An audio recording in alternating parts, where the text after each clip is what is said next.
the more we can focus and specialize in certain areas of our life, the deeper we can go in our particular area of expertise, and the more we can set ourselves up to collaborate by outsourcing everything else.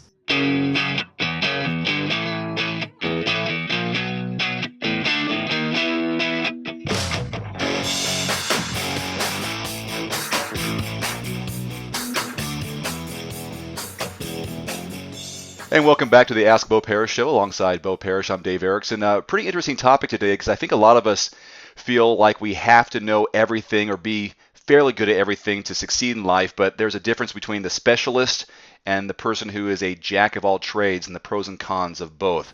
Bo, great topic today. Well, Dave, this thought occurred to me this past week. I was in Greenville with a group of coaching clients. And as an extension of my book tour with The Problem with Perfect, I have been in open conversations with people about various aspects of their particular profession. And it just so happened that I was working with a group of business owners this past week from various trades, but primarily due to the investment management industry. And I'll just use this as an example because a thought occurred to me. In the world of investment management, there are so many different paths that a professional can take as far as their particular area of service, their area of focus. And the very first question that I always lead with was, Dave, tell me about your business. And it was funny the types of reactions that I was getting because I was getting more of product focuses rather than people focuses. And so I would try to direct the conversation back to, okay, tell me what specific group of people you are aiming to serve. And it was funny how that question surprised them because it never occurred to them to work with a homogenous group of people. And the point is that if you focus, and again, the context here is investing money for individuals, is that if you focus on a particular group of people, you'll find that they tend to have common interests, common needs, common themes that are unique to that one group. And so I was talking to one financial advisor, and he had several orthopedic surgeons just by chance. He'd never really taken the time to evaluate the types of people he were serving. And so after a 30-minute coaching conversation, we agreed that he was going to start specifically and intentionally focusing on doing business with orthopedic surgeons, because that niche focus would allow him to become more of a specialist working with orthopedic surgeons rather than a generalist, because specialists know a whole lot about one specific matter, whereas generalists, and you said it, tend to be known as jacks of all trades, where they have to know a little bit about a lot of things. Like, I know if I'm ever having a surgery done, I want to go to a specialist who only operates on that one particular area of the body.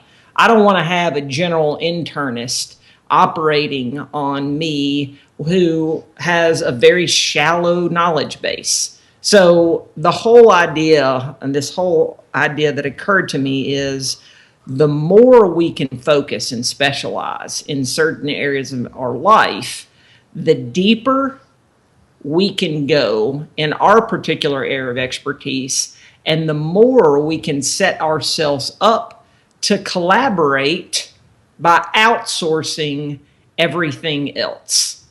If I am laser focused on writing and speaking, chances are I'm going to have a need for lawn care, for laundry, for cooking, for everything else that are important in my life, but that which I do not have the time, desire, or capacity to perform. And so I can develop a relationship with a lawn care specialist, with a dry cleaning service, with a caterer that are very good at what they do. The world becomes more efficient when we focus on our core competency and we outsource the rest. This is a huge time-saving mentality as well. I've heard this analogy before. Like, it cost me $30 to have the guy mow my lawn, but in the meantime, that hour that it took him, I could have made $100 doing whatever I did. So the benefit and cost back and forth doesn't make sense. So it's smarter to let someone else do something that you can do, but what you can only do, you should focus on. No question. And on that note, one thing that I often recommend to my coaching clients is that they go through an exercise to determine the exact value of 1 hour of their time. Because within that hour of time, if they spend focusing on their maximum potential rather than doing what they can do but probably shouldn't do, that they are going to become more profitable in the long run because they know exactly how much 1 hour of their time is worth. So that might be something that our listeners could get in the habit of doing, is that if they consider their trade, their profession, or even that which others have told them that they are very good at, that, hey, you should go into business doing this. Hey, have you ever considered doing this on the side? Whatever that is, determine what the value of that specific task over a 60-minute period would actually add up to, and then you've got something to work with.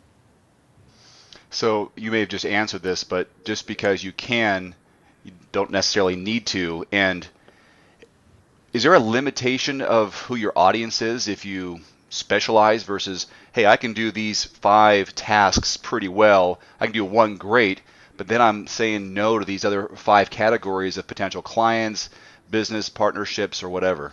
Sure. Well, so that is a fantastic question, because you allow your audience to determine the actual value in what it is that you do. Because just because you enjoy doing something doesn't mean you're good at it and that people are actually willing to pay for it.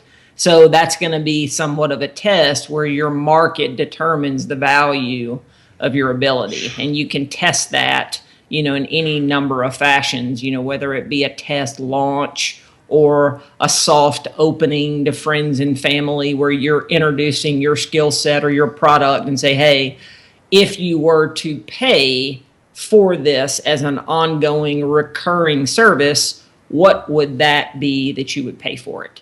Because there has to be a market in order for you to provide your service, in order for there to be some type of financial return. So it really is a numbers game, and who you can help at the highest quality level. No question. Because people are not going to pay what they are not going to pay for what they don't value. Excellent. All right, if you got a question for Bo, use the hashtag AskBoParrish on Twitter, Facebook, or in YouTube. Bo, great talk again. Thanks, buddy. Dave, have a good week.